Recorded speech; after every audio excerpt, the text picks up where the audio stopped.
నేటి మాట లోపల దైవానికి కృతజ్ఞత ఎలా చూపాలి? ఎందుకంటే ఇంత అందమైనటువంటి మానవ జన్మను ఉన్నతమైన జన్మను మనకు ప్రసాదించిన భగవంతునికి కృతజ్ఞత ఎప్పుడు కూడా గ్రాటిట్యూడ్గా ఉండాలి. అదే మన యొక్క సంస్కారవంతమైన జీవితానికి నిదర్శనం ఫ్రెండ్స్. అయితే దైవానికి కృతజ్ఞత ఎలా చూపాలి అని తెలుసుకుందాం. ఈరోజు మనం అనుభవించే ప్రతి పనికి దైవానికి కృతజ్ఞత చూపాలి. అది ఎలా అంటే మన హృదయాన్ని ఆయనకు అర్పించడమే కృతజ్ఞత. ఇంకా మనలోని అహంకారాన్ని వదిలివేయాలి. ఈ మాత్రం కృతజ్ఞత చూపించకపోతే ఎన్నో జన్మలెత్తి కష్టములు పడి బాధలకు గురి కావలసి ఉంటుంది.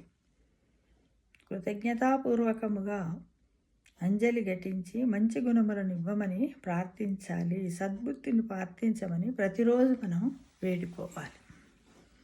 ఒక భక్తుడు నిరంతరం కృష్ణ కృష్ణ కృష్ణ కృష్ణ అని ప్రార్థించేవాడు.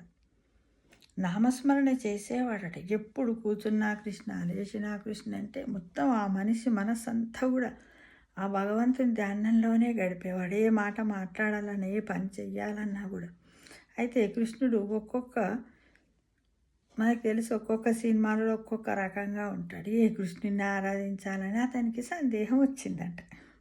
సినిమాలు చూస్తారు కదా, చూసినప్పుడు ఒక్కొక్క దగ్గర చిన్ని కృష్ణుడిగా, ఒక దగ్గర ముద్దుల కృష్ణుడిలా ఉంటాడు కదా. అయితే ఎవరికి తోచిన విధంగా వారు కల్పించారు అంతే. ఎవరికి నచ్చినట్టు వారు కృష్ణుని యొక్క కానీ కృష్ణుని యొక్క బాలలీలలను తెలుసుకుంటే మనకు తెలుస్తుంది.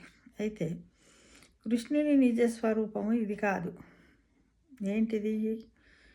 ఆనందమే కృష్ణుని యొక్క నిజస్వరూపము. తాను ఎప్పుడూ ఆనందంగా ఉండి ఇతరులను ఆనందంగా ఉండమనేవాడే కృష్ణుడు. అదే రీతిగా మనము కూడా ఎప్పుడు ఆనందంగా ఉండి ఇతరులకు ఆనందం అందించాలట. మూటి ముడుచుకొని ఉండకూడదట.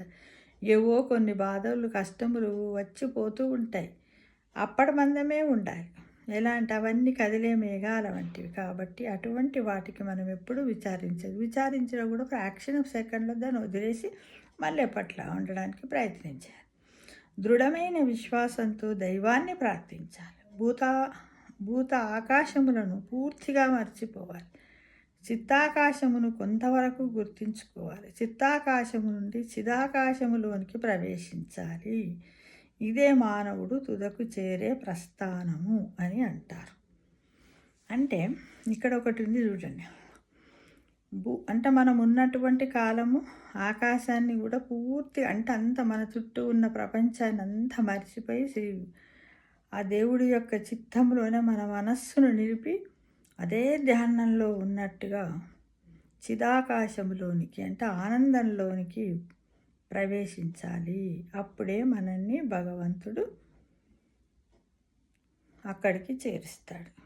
కాబట్టి మనం ఈ విధంగా దేవుణ్ణి ప్రార్థించాలి మిత్రమా. సమస్తలోక సుఖినో భవంతు.